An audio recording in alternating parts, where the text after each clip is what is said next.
Good evening. I am here, and I'm back to start the second portion of, that is, part 2 of Component 5 of our CEU components for safe environments for providers that are serving youth or children, and even the elderly, because they are so defenseless. But I wanted to make sure that you go back. If you are just for the first time listening in, you want to go back and be sure and get the other components up to this part if you are interested in getting the continuing education certificate of competency.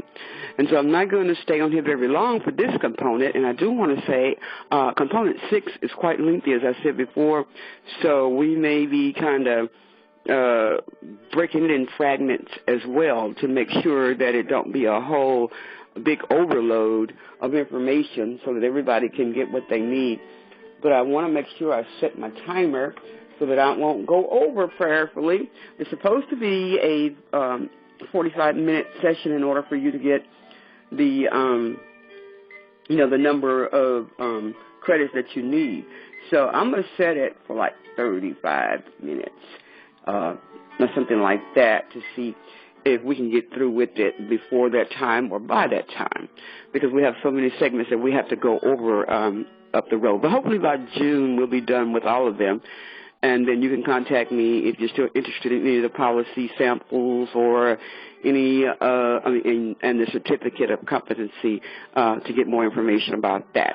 You can see that information as far as contacting me on the bottom of the description here on this YouTube video.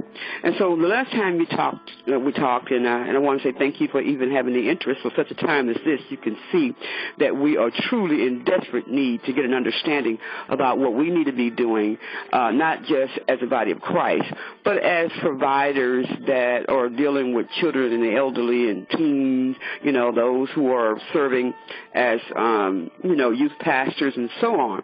And especially if you're even thinking about getting a youth church started, I think you need to make sure that you listen to all of these CEU components so that you won't wind up, one that, you'll be ill-spoken of because you refuse to realize that we must abide by the laws of the land. And I've said it over and over again, and I'll say it again, one of the most horrific court cases that is going on in society today, it is sad to say, but it is among the body of Christ. The child care providers that are giving church ministry for youth and elderly services, whether you are a secular provider or a faith-based.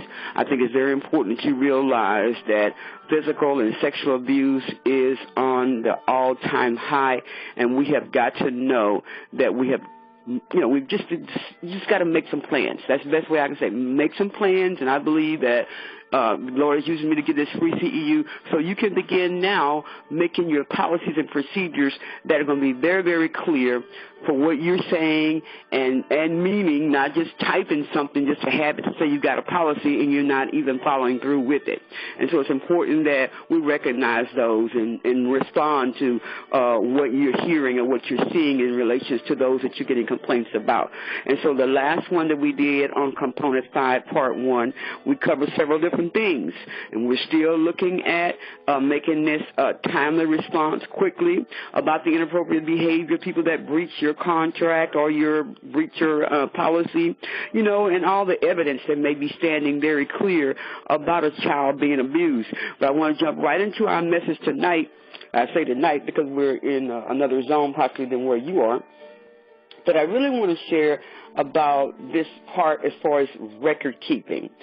Over the years, being a counselor and a therapist, I've saw how hard it is for leaders who have been doing ministry for a very long time to even adhere or to consider documentation. I said that over and over again throughout these components.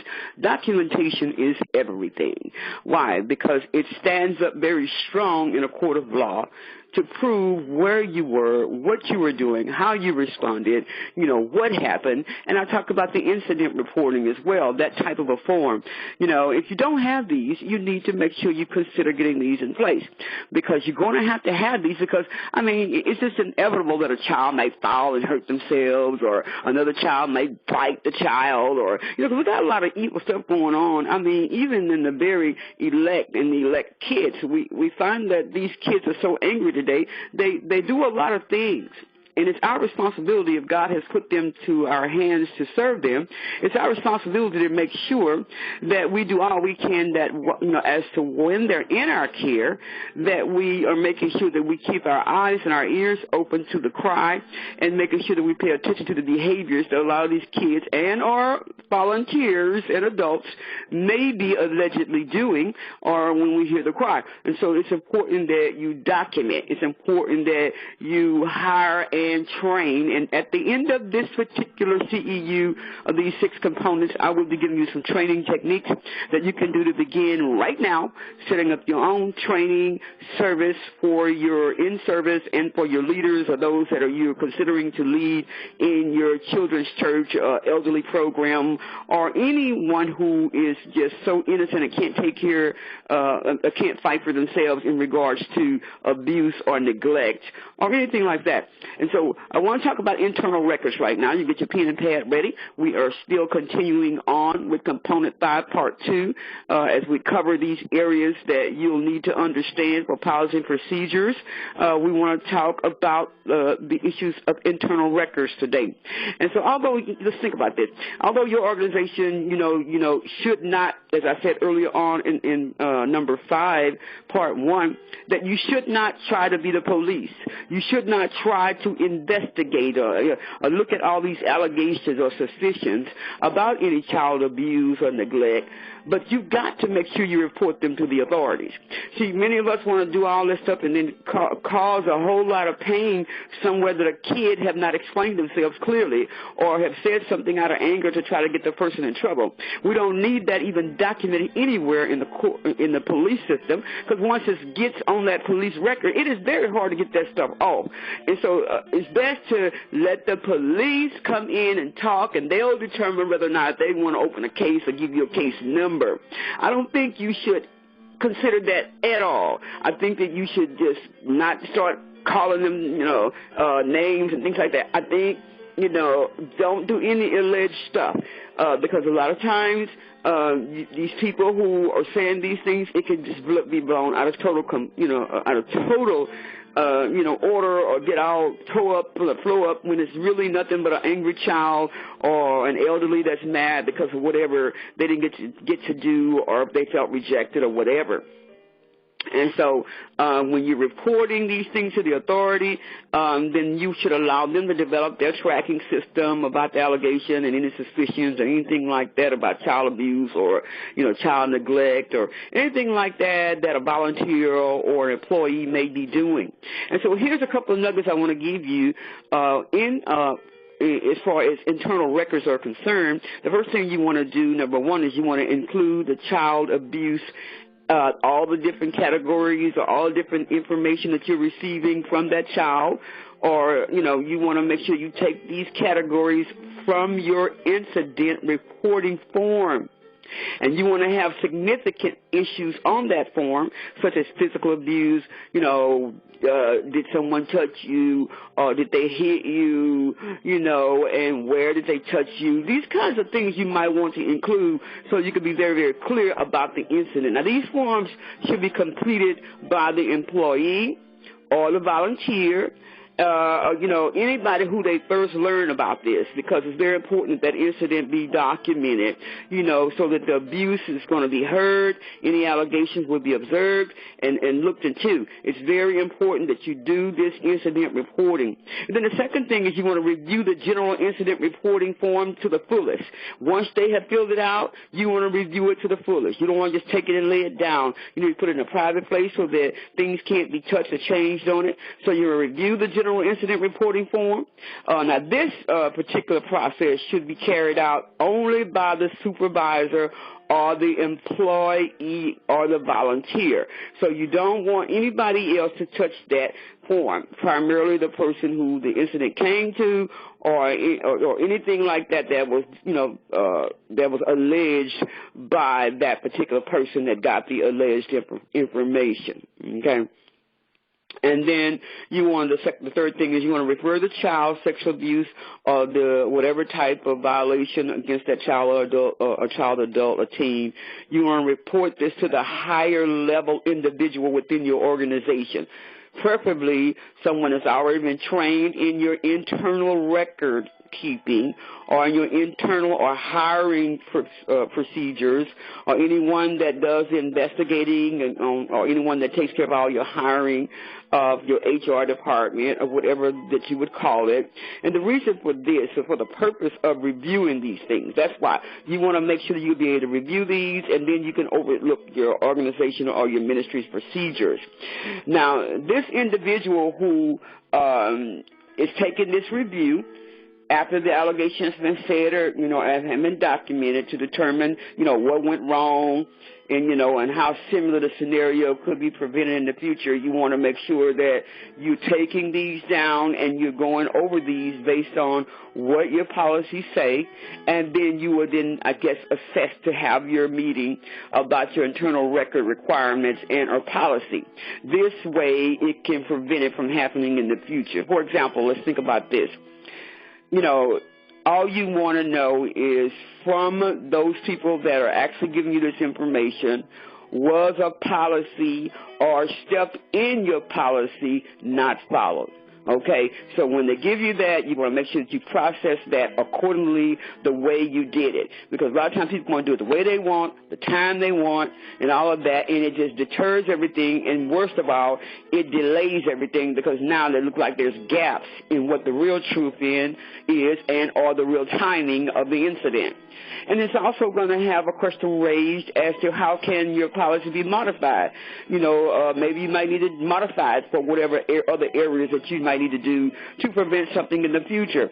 So think about how your policies can be modified to prevent this thing from occurring again, or prevent this thing the way it's going down in the alleged situation that may have been a violation to the child or individual in the ministry or the organization, whether it's a daycare or a secular organization where you are dealing with children or youth at a camp or whatever. You want to make sure that you modify your policies if things need to change. So you will be clear, and those that are working for you will be clear about your expectations about that internal record. And then the fourth thing is you want to record the resolutions of the sexual abuse or any cases that may have occurred, what you got from the incident report. So you want to record that. You want to make sure that it's very clear and everybody involved is clear about what was said or what was resolved about the situation. Okay, now we're going to get down to the next one, is confidentiality. This is a real big one because many times we have found that people will take the very thing that we as counselors and we as clergy and those that get information from the human resource department or those who are in, dealing with the personnel records and things like that. We may be leaders in a church, or we may be, serving in a youth ministry or working with the elderly program.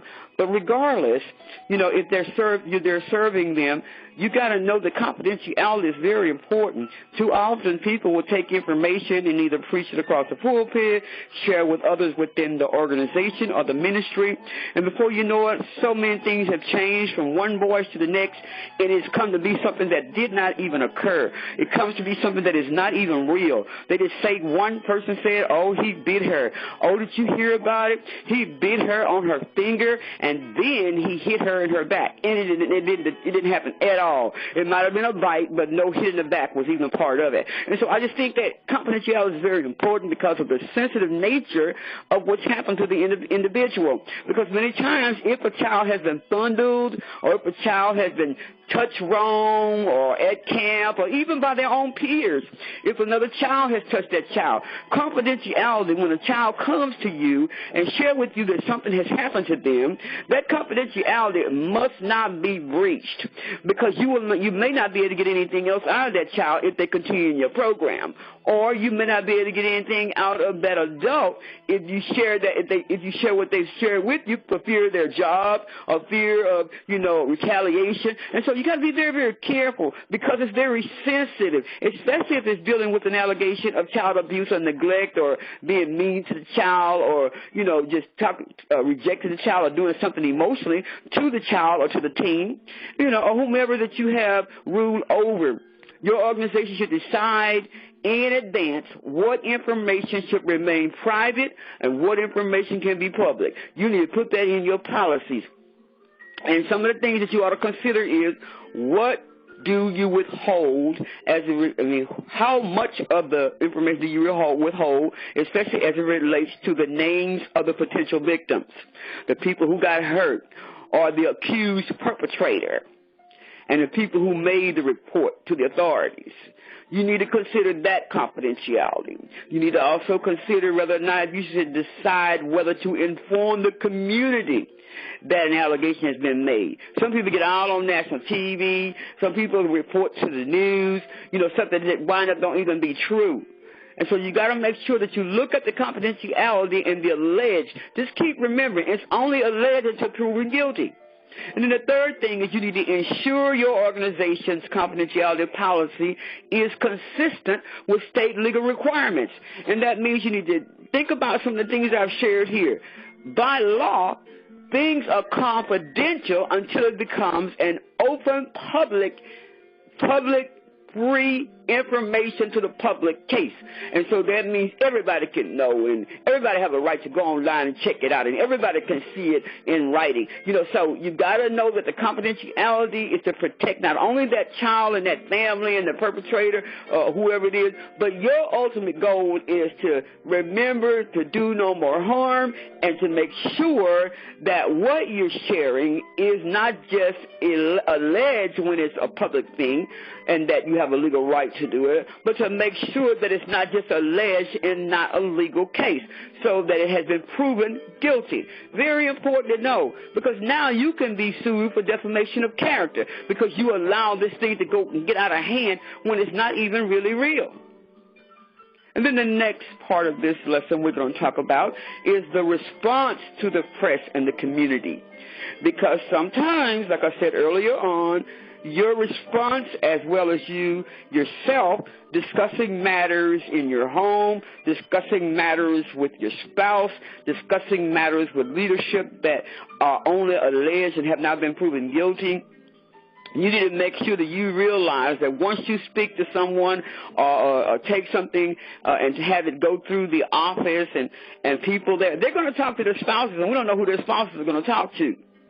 They're going to speak to their best friends and so on. And so when you're looking at making a response to the press or even the community, those people that are within your office or those people that are within the community, we call the community meaning your surrounding area where you are, or anybody that's connected to your organization, they are the community. So your organization should decide on a strategy for responding to the press and the community before an allegation has been made. You don't want to even begin to not have the policy in place. You got to begin now. You want to put that in place right away about how you're going to respond to press in the community, and you want to make sure that all these people who are connected to you, you want to designate a spokesperson for questions and inquiries if it does go to the news before the allegation has even been proven guilty. You got to designate somebody who's going to be the only person they can talk to, the only person they can ask questions, because otherwise everybody they're going to talk to, and everybody's going to have a different story, and everybody's going to have a different opinion. And so you don't want to do that. I remember one time I was speaking to a lady who wanted to give her information about a case that she was dealing with. And one thing I told this person, a lot of times these news people, they always want to, these talk shows, they always want to get you on there so they can make it look like they're going to help you really get the situation exposed. Well, what this lady was dealing with is that her pastor actually had told her, had talked to her about being gay and, changing her life. And what she did is I don't know if she went to the news or how it went, but I remember that the news had contacted her. It got on the news. They contacted the church, they contacted the pastor, and then they contacted, because when I saw the news, I went, oh, my God, what is this? So I watched it, and then I contacted the pastor, just wanted to help, because he said he had got a lot of calls from different people and was glad that I called to support him. And I said, I commend you for what you're doing, but what I don't think you should do is you should not talk to the news anymore, because they're going to make you look like you were very heroic for what you did, but then all the advocacy groups of gay and lesbian populations are going to attack you big time. I said, I think it's not necessary. We're not afraid of anybody, because if God be for us, who can be against us? But we must have wisdom. Why in the world you want to keep talking to these people so they can just try to drag you through all these different judgment halls to talk about things that they have nothing to know about but what you and that person discussed? And what happened was later I get a call from the pastor and was asking for counsel. Should he go on Jerry Springer? I think it was Jerry Springer or one of them. I forgot which one it was. And I said, absolutely not. Do not go on that, because I'm telling you, all this is going to do is make you look like, you're silly and how could you, and then all those advocates that are in the audience is going to tear you apart, and you're going to be going wild on there, because you're trying to defend the gospel and defend what the words say. And it's not even necessary that you've already said what you believe in and what you're not going to tolerate in your church. That's the end of that.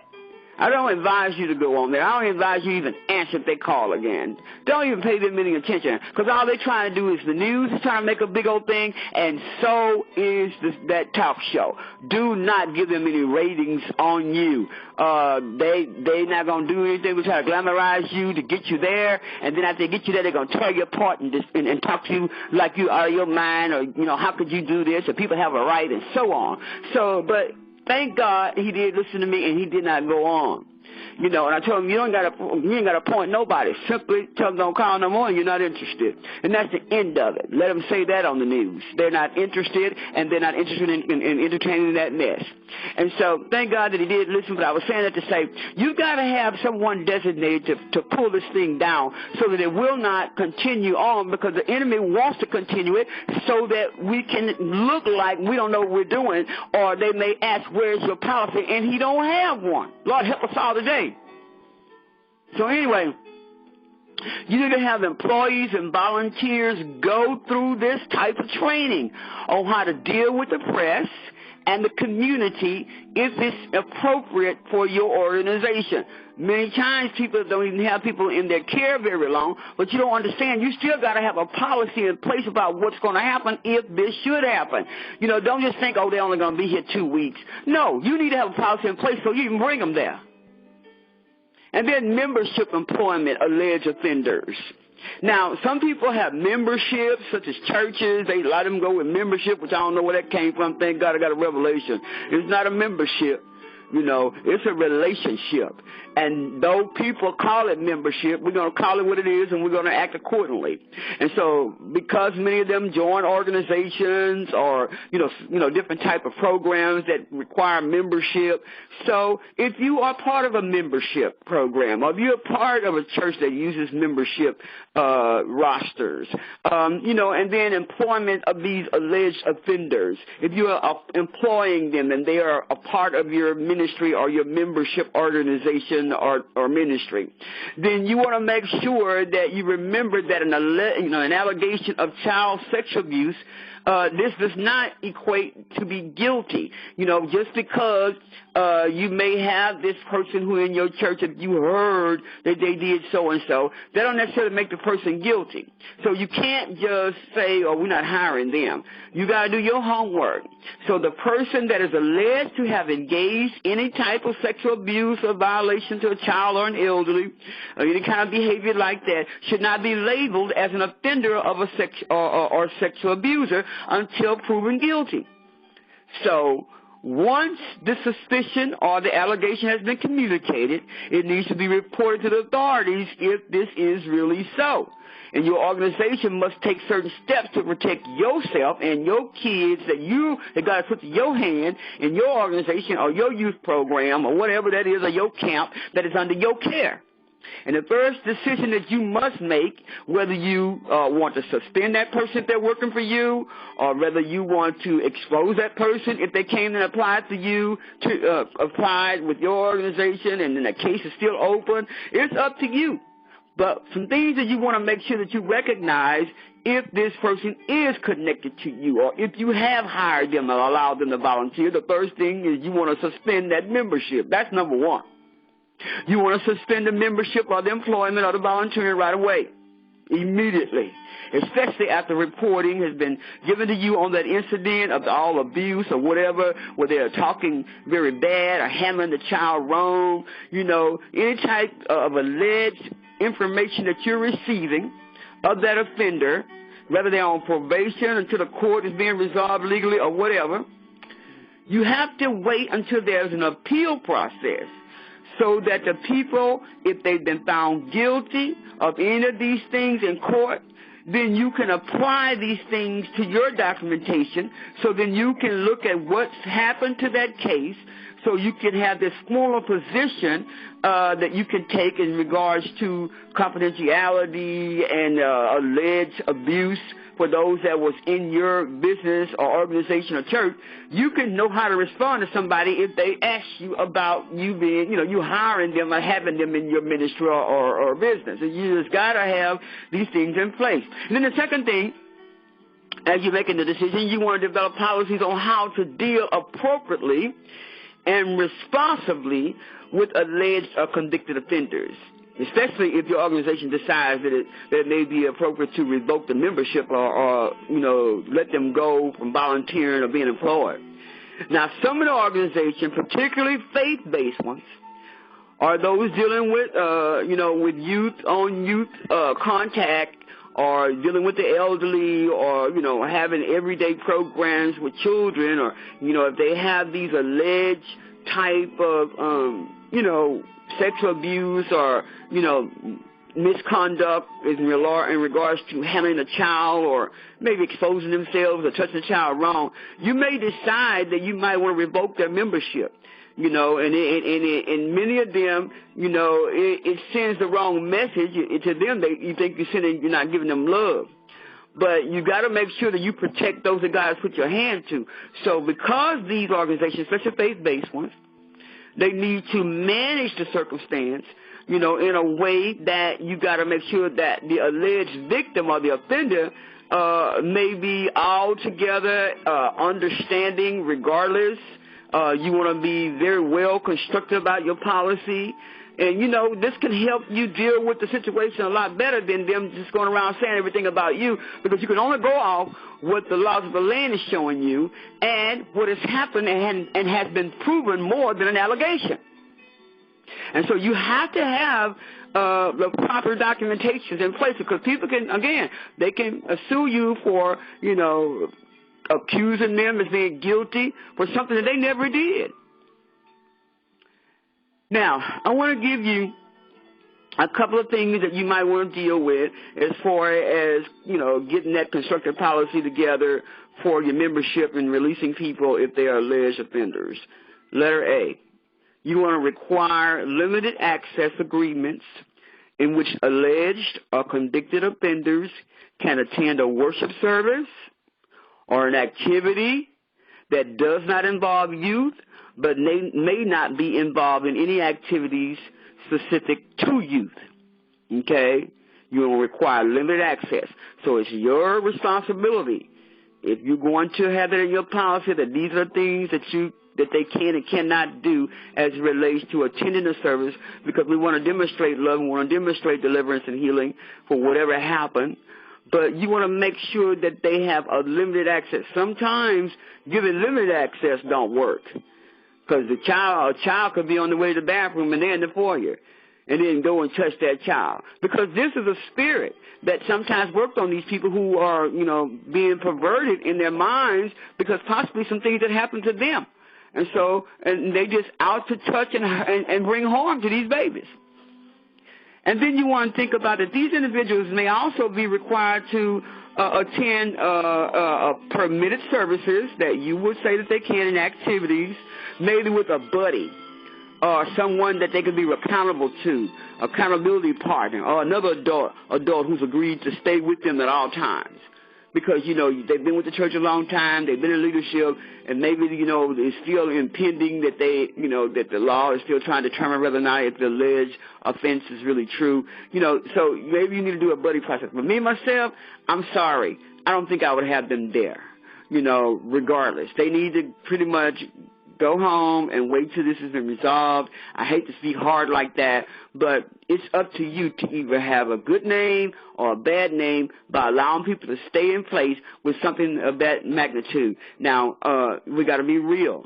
Things are happening every day, and you can look at the news and see many of these kids are so afraid. Many of them are being propositioned to do a certain thing or being threatened to kill a whole house, and it is happening. A lot of them are dying, and we don't know why, because they have told, and they threatened them that they tell that they would kill them and possibly the whole house. And so we've got to make sure that we be real careful about trying to do a buddy system and all that kind of stuff, when a lot of these people just need to be released for right now, and just, maybe go and visit them and encourage them and strengthen them and let them know that you're just waiting until things are finished. And then after things are clear, then you'll have then another meeting so that everybody can be clear that that was all alleged and not true. But you cannot just leave them there. I'm sorry. I know it sounds hard, but I'm sorry. Because it really is going to be a part of what's going to happen to your ministry history, period. Because they're probably going to say, oh, girl, oh, no, honey, she let him still stay in there. And the pastor still told me he can work on the deacon board. He just can't go nowhere around the children. No, the devil is a lie. No.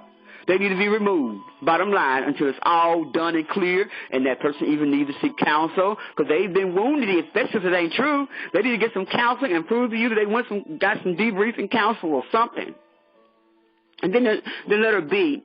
You want to require informed supervision, okay?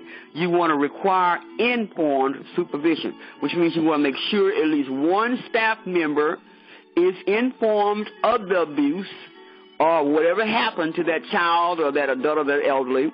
So you want to make at least one staff member involved, one staff member very clear of the allegations of the abuse, and you want to instruct them to supervise diligently that the accused adult or youth in his or her interaction with the program and our organization is secure. They must be trained. And then letter C. You want to employ restorative practices. And what this means is that you want to look at strategies that you can get people together so that you can have support not just for the abused person or the person that was violated, but the families of the child or the elderly who was violated. They need support too, because it's devastating for them. We're so accustomed to trying to take care of the victim, and remember, the families of victims, survivors too. And so we need to put in strategies to consider ways to bring restorative healing. And so you want to have a segment of your policies that says restorative practices. And so and under that, you want to have support for victims and families. And so in your organization, you want to provide support for the victims and the families to help them cope with that issue. And how are you going to do that? You're going to provide referrals for the victim and the families to sex abuse organizations or any counseling services that they can get counseling if they feel, traumatized because they got caught in the lie, or they fear going back, or they are angry and they don't want to go back over there because of whatever reason that they got found out that they was lying or whatever, and even if they were telling the truth. They need to have the counseling. They need to see a therapist to process these things. And then the next thing is you want to reimburse the victims and the family for the counseling if you can. If your finances will allow you to, you want to reimburse them for all the counseling services that they had to do because it happened at your services or at your church or your business. And then you want to offer restorative justice approaches. And that means you want to have a way to have the respect and the safe dialogue with a misunderstanding or harm that has occurred while the kids or the adult, child, or teen was in your care. So if your organization or your ministry is, interested in using restorative justice, you can also go online and start looking at different organizations that do such things. And then you can also look at their policy and procedures on how they handle these types of things online. And then just go type under restorative justice. They have a whole lot of stuff. And then you can get more information on how to also, impart some of their policy and procedures into yours. Now, the next thing I want to talk about on strategy that you should consider is the coping process for the organization and the community that's involved. That means the people that you're involved with in relationship, that's with your organization or your ministry, and also those people in the communities that's surrounding it, and family and friends that are connected with their own children or family. And so the organization and community as a whole may need help, to get past all this stuff that they've heard or what they've seen or what, people have said about the individual or the case. And so the first letter I want to give you is A. What you want to do to cope with the process, you want to adopt strategies such as showing that those steps that you have generated in your policy and procedures, that they are being taken to deal appropriately with the situation, and to provide support groups right there within your church. Yes, you need to do that. And you need to have these open forums to discuss the topic and answer questions. I've done that with churches in the past. It's been a very powerful move because what you need to do is you need to have some sound, wise counsel, people that has been there and done that, people that are not so prideful that they can't tell the truth about situations and how to help, and using their own challenges to show people that they can come out.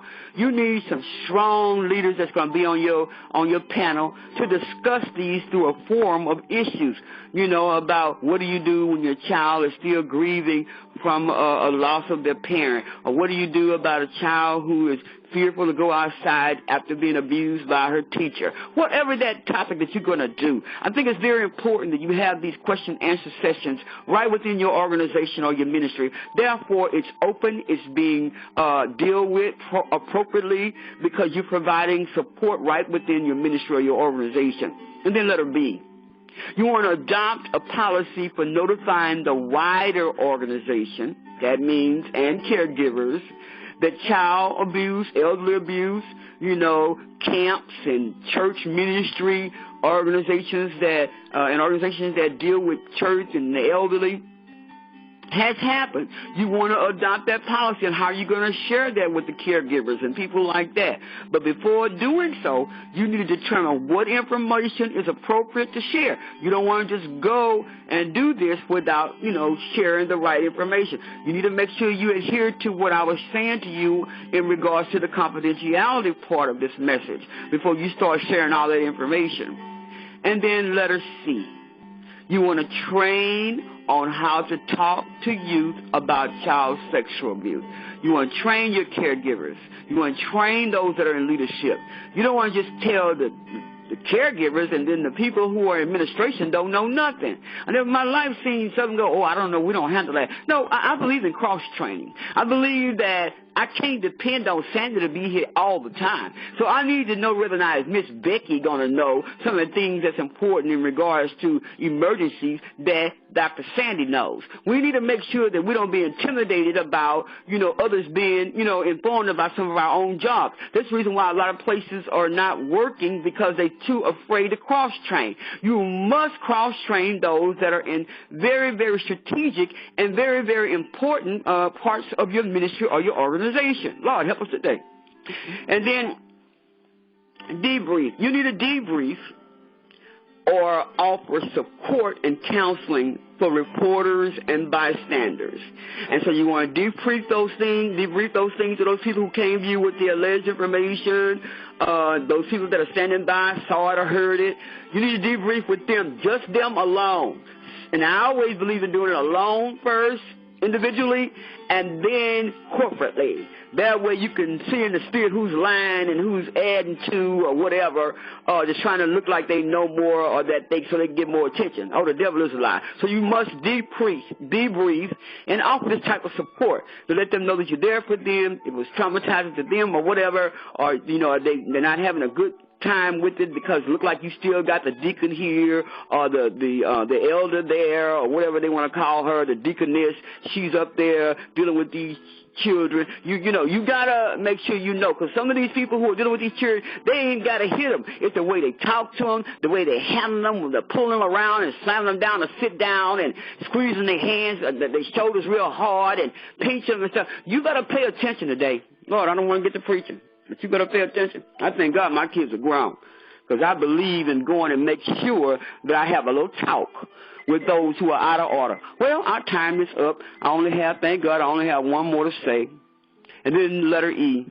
You want to seek assistance in using restorative justice approaches to help the community heal. Because once your name get out there, and once that situation get out there, you better make sure that you have the restorative justice practices in place.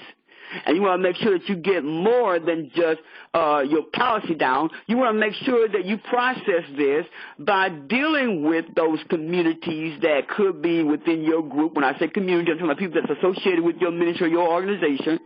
And so you want to approach in a very delicate way. You may have to have a meeting. You may have to bring them over for a brunch or a breakfast or a little snack or whatever, or lunch, and have a sit down and talk with those people that are very close to your organization. Because, these people support you and they believe in you. So you want to make sure that the ministry don't get tainted. You want to make sure that the organization or the child's program or daycare or whatever you're having that's dealing with the elderly or the children or teens, you want to make sure that they don't have these ugly names or ill, messages going out about them without at least getting an opportunity to talk closely to those who are connected to you that you have a relationship with. And so I also believe that you should go a little bit further than that as far as community healing. You might want to do a community meeting.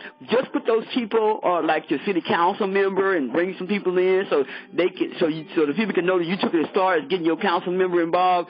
Or, maybe you need to talk to your region state representative or get some advocacy groups to come in and teach on this stuff. You need to do whatever you have to do to let them know that you're going a step further and making sure that you protect and make sure that you're doing the state legal requirements to protect those that God has put to your hand. God bless you. I pray this has blessed you, and be sure and stay tuned that we'll be going into our next component. Since we are now through with component 5, we'll be jumping straight into component 6 and talking about our first lesson is training about sexual abuse prevention. Amen. Talk to you then. God bless you for tuning in to this.